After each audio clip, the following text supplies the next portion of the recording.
ప్రభుత్వ మెడికల్ కళాశాలల ప్రైవేటీకరణకు వ్యతిరేకంగా వైఎస్ఆర్ కాంగ్రెస్ పార్టీ ఆధ్వర్యంలో రాష్ట్ర వ్యాప్తంగా జరుగుతున్న కోటి సంతకాల ప్రజా ఉద్యమంకు కాకినాడ రూరల్ నియోజకవర్గంలో విశేష స్పందన లభించింది. బుధవారం ఉదయం పార్టీ అధ్యక్షులు శ్రీ వైఎస్ జగన్మోహన్ రెడ్డి ఆదేశాల మేరకు ఉద్యమంలో భాగంగా సేకరించిన సంతకాల పత్రాలను కాకినాడ రూరల్ మాజీ మంత్రివర్యులు ఉత్తరాంధ్ర జిల్లాల రీజనల్ కోఆర్డినేటర్ మరియు నియోజకవర్గ కోఆర్డినేటర్ శ్రీ కుర్సాల కన్నబాబు అధికారికంగా పార్టీ జిల్లా కార్యాలయానికి అందించారు. కాకినాడ రూరల్ రమణయ్యపేట వైద్యనగర్లో క్యాంప్ కార్యాలయం నుంచి ప్రారంభమైన ఈ కార్యక్రమం సర్పణ జంక్షన్ మీదుగా ర్యాలీ రూపంలో సాగి అనంతరం వైఎస్ఆర్సీపీ కాకినాడ జిల్లా కార్యాలయంలో ఎన్నికల ఇన్ఛార్జీలకు పత్రాలను సమర్పించారు. ఈ వేడుకలో కాకినాడ రూరల్ నియోజకవర్గానికి చెందిన వైఎస్ఆర్సీపీ నాయకులు కార్యకర్తలు పెద్ద సంఖ్యలో పాల్గొని ప్రభుత్వ మెడికల్ కాలేజీలను ప్రైవేటీకరణ నుంచి రక్షించాలన్న సంకల్పాన్ని వ్యక్తం చేశారు. పార్టీ కార్యకర్తలు కోటి సంతకాల ఉద్యమాన్ని మరింత బలపరిచేందుకు కట్టుబడి ఉన్నట్లు నాయకులు తెలిపారు.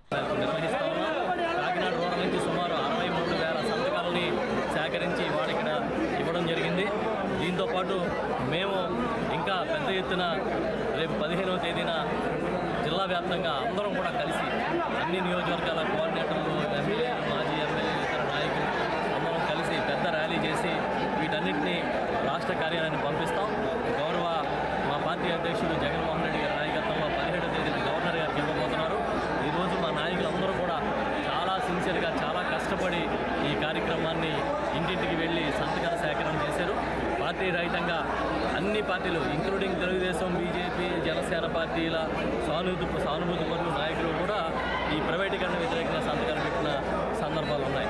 అందుకే మేము చెప్తున్నాం, చంద్రబాబు నాయుడు కళ్ళు తెరువు, ఇప్పటికైనా ప్రైవేటీకరణ మానుకో అనే ఒక నినాదాన్ని ఇస్తున్నాం. మేము ఒకవేళ కానీ మీరు కార్పొరేట్గా అప్పగిస్తే మా నాయకుడు జగన్మోహన్ రెడ్డి గారు మాట తప్పుడు మడమ తిప్పడని పేరుంది.